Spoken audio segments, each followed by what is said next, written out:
Salut à tous, je vous retrouve aujourd'hui dans une nouvelle vidéo pour vous faire quelque chose qui m'a été assez demandé. Vous êtes vachement nombreuses à m'envoyer des commentaires ou à m'envoyer des messages par mail ou sur Facebook en me disant que vous aimeriez commencer une chaîne YouTube, en me disant est-ce que je suis trop jeune, est-ce que je vais avoir des choses à dire, quels sont les conseils, est-ce que je peux commencer sans un énorme appareil, enfin voilà, combien ça va me coûter, combien de temps ça va me prendre et tout ça. Donc j'ai décidé aujourd'hui de répondre à ces questions en vous faisant voilà, des petites astuces, des petits conseils. Donc après ça vaut ce que ça vaut, c'est seulement mon avis, il y a énormément de vidéos là-dessus.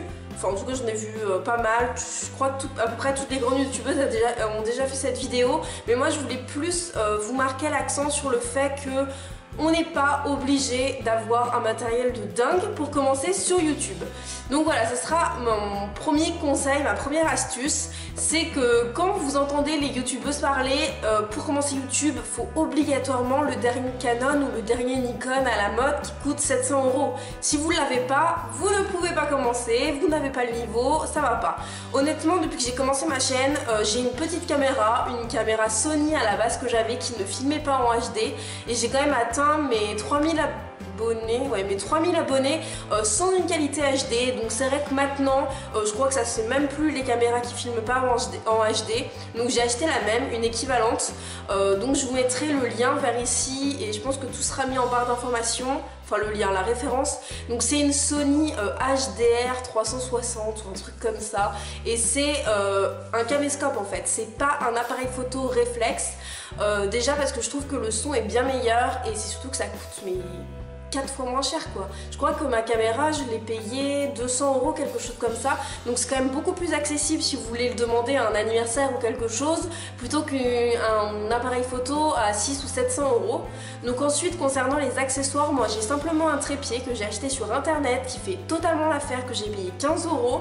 Donc pareil, je l'ai acheté chez Miss Numérique il me semble, donc je vous mettrai tout le lien en barre d'informations et c'est tout, c'est le seul matériel. Ensuite, le deuxième conseil que je pourrais vous donner, c'est d'avoir un fond assez joli, assez attractif. Donc moi j'en ai deux, j'ai celui-ci qui a un petit peu changé aujourd'hui d'ailleurs, donc dites-moi ce que vous en pensez, et j'ai surtout mon fond principal, celui que j'ai dans mon appartement, donc où il y a la table bleue derrière et puis des petits éléments colorés, mes coussins jaunes, roses et tout ça.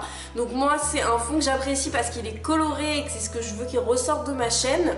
Mais après voilà, faites-vous un fond à votre image, ayez 2-3 fonds maximum et essayez de toujours filmer à peu près sur le même angle pour que ça instaure une relation en fait de confiance et plus des habitudes. Les gens auront l'habitude de vous voir dans ce décor. Troisième conseil, je pense, quand on veut commencer une chaîne YouTube, ce serait de créer tous ces réseaux en même temps. Donc c'est vrai que vous allez commencer sur YouTube, honnêtement vous allez galérer. Même moi je galère, j'ai mis 2 ans et demi pour avoir mes 10 000 abonnés, donc je trouve que c'est quand même assez long et c'est vrai qu'au début c'est assez décourageant, mais faites vos réseaux dès le début. Donc faites-vous un Facebook pour votre compte, faites-vous un Instagram pour votre compte, et enfin voilà, après à vous de le partager ou pas avec votre communauté ou avec vos amis surtout. Mais moi je pense que c'est important d'instaurer dès le début un réseau où les gens vont dès le départ vous suivre, parce qu'honnêtement je pense que si là j'ouvrais mon Instagram maintenant, j'aurais peut-être pas beaucoup de personnes qui s'inscriveraient, alors que si je l'avais eu dès le début, les gens progressivement se seraient inscrits à mon Instagram au fur et à mesure qu'ils m'auraient découvert. Donc pour moi c'est important d'instaurer dès le début des réseaux, et puis ça permet aussi de lier le contact. Pour moi YouTube, ce qui est le plus intéressant et le plus important, c'est de pouvoir parler avec vous, et c'est vrai que je le fais énormément grâce au réseau, grâce à mon adresse mail, sur Facebook, sur Instagram, en Insta Direct et tout ça. Donc je vous mets d'ailleurs tous mes réseaux en barre d'informations. Mais voilà, pour moi c'est vraiment important et c'est vraiment un conseil qui est bien, je pense. Donc ensuite, quatrième conseil, ce serait d'être naturel dans vos vidéos. En tout cas moi c'est ce que je préfère sur ma chaîne, je préfère être naturel et avoir des montages moins fantastiques, mais vraiment vous parler comme si vous étiez mes amis.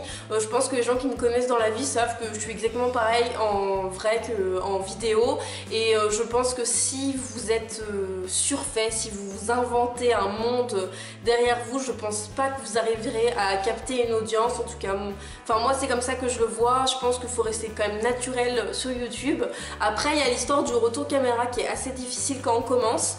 Donc par exemple si vous avez une caméra, moi comme j'ai un retour, et à un moment j'avais pas mal de commentaires qui revenaient sur le fait que je regardais trop mon retour. Là je regarde mon retour et c'est vrai que vous avez peut-être l'impression là que j'arrive plus à regarder, j'arrive plus à me regarder et à parler maintenant. J'ai trop l'habitude de regarder que le focus, mais on a un peu l'impression que c'est impersonnel en fait quand on regarde le retour, donc des fois ça peut déranger. Ce qu'il faut faire dans ces cas-là, c'est tourner votre retour, le cacher, et voilà, vous avez fait vos réglages, vous avez tout fait, vous enlevez votre retour et vous regardez devant vous, le petit œil noir qu'il y a devant, et c'est vrai que ça fait vraiment toute la vidéo, toute la différence. En tout cas moi je vois énormément de différence, et vous me l'avez dit que vous préfériez largement maintenant quand je regardais le focus plutôt que le retour caméra, toujours à se regarder, toujours à se regarder.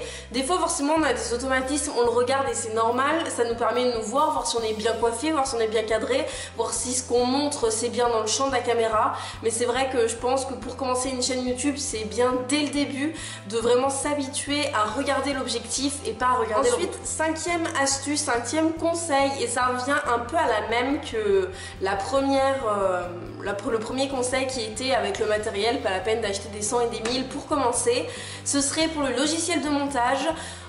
Honnêtement, moi j'ai pas de Mac, et sur Mac il y a iMovie et beaucoup de youtubeuses se servent d'iMovie parce que c'est quelque chose qui est déjà dans l'ordinateur il me semble. Alors que sur les autres PC, on a Windows Live Movie Maker. Donc maintenant ça a beaucoup évolué, je trouve, ce logiciel, parce que moi je me souviens quand j'ai commencé YouTube, on pouvait rien faire, il n'y avait même pas de fondu, il n'y avait rien. Donc ça a un petit peu, voilà, ça a un petit peu évolué, mais c'est toujours pas un logiciel de fou, mais ça reste un logiciel gratuit, honnêtement, pour faire ce qu'on veut faire au début. Voilà, vous voyez, moi ça fait 2 ans et demi que je suis sur YouTube et ça me correspond encore. Quand on voit le prix d'un logiciel, les abonnements à 200, 300 euros, voire même j'en ai vu à les professionnels à 1000, 1500 euros la licence. Honnêtement, moi jamais je me paierais ça. Donc voilà, moi je vous conseille de commencer d'abord sur un petit logiciel, après des gratuits sur internet, moi j'en connais pas énormément, mais bon, ça fait totalement l'affaire. Moi je suis très contente de mon petit logiciel, même si c'est vrai que j'aimerais bien passer un peu à la gamme supérieure, parce que depuis 2 ans et demi ça commence à être un peu lassant, mais bon, en soi pour commencer c'est tout à fait. Et ensuite, un des derniers conseils, ce serait de vous faire une bannière et de vous faire de jolies miniatures. C'est très attrayant d'avoir des belles miniatures, après à vous de faire comme vous voulez. Moi mes nouvelles miniatures, je les fais avec des smileys et ma tête, alors qu'avant je prenais des photos que je trouvais sur internet. Et je trouve que c'est plus attrayant et c'est plus représentatif de ma vidéo. Donc pour faire de jolies miniatures et des bannières, je vous conseille le site PicMonkey. Donc pareil, je vous mets le lien en barre d'informations. Je peux y tout sponsoriser pour vous parler de tous ces sites, mais c'est les choses que j'utilise. PicMonkey, c'est quelque chose de très utile, de très connu. Je pense que vous connaissez. C'est pas forcément pour les youtubeuses. Vous pouvez rajouter plein de petites images. Vous pouvez faire des collages. Enfin voilà, vous pouvez faire pas mal de choses. Et le format est adapté pour le format YouTube, donc c'est vrai que c'est quand même assez pratique.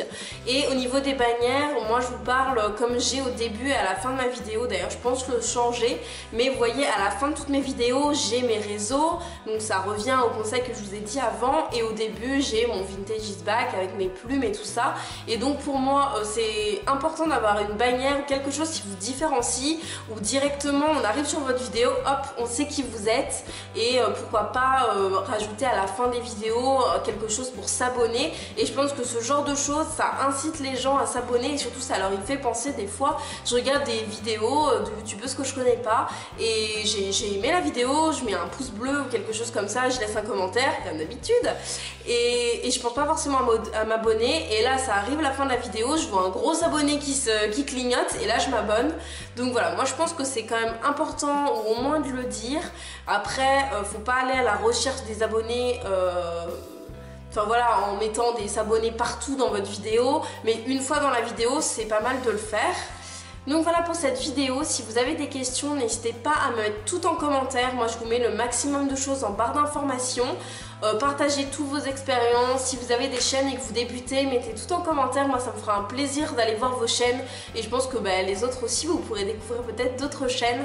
Moi je vous fais à tous de très gros bisous. N'hésitez pas à mettre un petit pouce bleu et à vous abonner à ma chaîne si ce n'est pas déjà fait. Et à demain.